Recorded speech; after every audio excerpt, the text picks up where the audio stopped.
14 for 20 in that second quarter, a lot of stuff inside. What did you see in that third, especially start in terms of like intensity level and just kind of switching things up to make it more challenging? Yeah, I thought we changed our pick and roll coverage a little bit to start the third, which I thought allowed us to be a little bit more physical at the point of attack. And then I thought our shift activity was a little more active in that third quarter. And so I thought we had a great first quarter, great third, great most of the fourth, and that second quarter just kind of came down to defensive execution. And I thought some lulls on the offensive end what kind of got them some we had some empty possessions, a couple turnovers, a couple rush shots. That team's dangerous when when you have empty possessions and you give them transition. They're a dangerous team. There's always lulls within a game. Is it beneficial when it's coming kind of late in the second quarter so you can come into the locker room and guys, they can't like relax in their locker room. They know that there's a bit of anxiety and they have to really address what's going on and come out hot?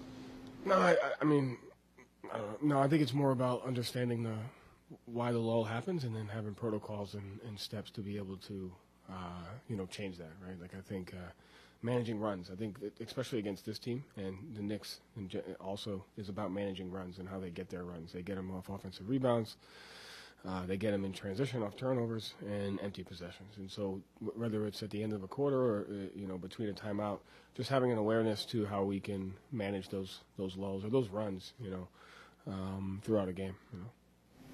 Joe, you talked about how you're not necessarily a turnover forcing team defensively. You forced four quickly in that first quarter. As the game goes on and those kind of dried up, did you have to adjust the defense at all, or did those turnovers kind of flow from any adjustments you made coming into the game?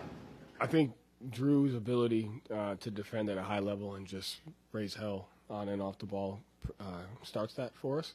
And then, they had a number of pocket passes to Vucevic, and then once we were able to kind of time those up and then force hang time passes and different passes, I think some of those deflections allowed us to get there as well. So you don't have to – you can still force turnovers within your technique and, some of the stuff that our guys do individually.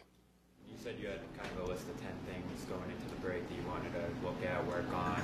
I know it's probably going to be an ongoing process, but did you start to see some of that stuff come into play? I saw a little bit of it offensively. Defensively, like I said, we made a minor adjustment to start the third quarter, which I thought our guys did a good job of handling. And so we haven't had time to get to those things yet. We talked a few about them today, but, over the course of this next month, we'll institute some of those. You mentioned how was Tatum? He's good. You mentioned adjustments and going back to protocol and things like that. Like, what has impressed you about this group's ability to do that over the course of the season? Like, you see a bad quarter, but it pretty often won't mushroom into kind of something bigger. Yeah, I think just the overall competitive nature. I think that's big. I think their basketball IQ as a team is really growing amongst each other. The internal communication between the guys. And then they have an understanding of why things aren't going well and when they are, and they can quickly get back to that with really good execution. I thought we had some really, really good execution there throughout the third quarter and most of the fourth.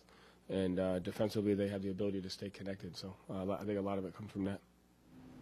What you like just about Derrick's start and getting that block on Vooch? Just, I guess, what does that kind of do for you guys? Again, he's in that category with Drew. When those two guys, they have a tendency to affect the game in ways that people may not see sometimes, but also it just goes underlooked. And so their ability to just make winning plays, even the play at the end of the half where the two of them kind of flew around the entire court and Kobe White got a contested three, like they just have an innate ability to affect the box score but affect the momentum of the game on both ends. And I thought the two of them did that to start the game. And, I thought Jayson and Jalen did a great job in the middle of it. And then I thought Derrick's pick-and-roll execution at the end kind of, sealed it for us. Thank you, Joe. Thank you.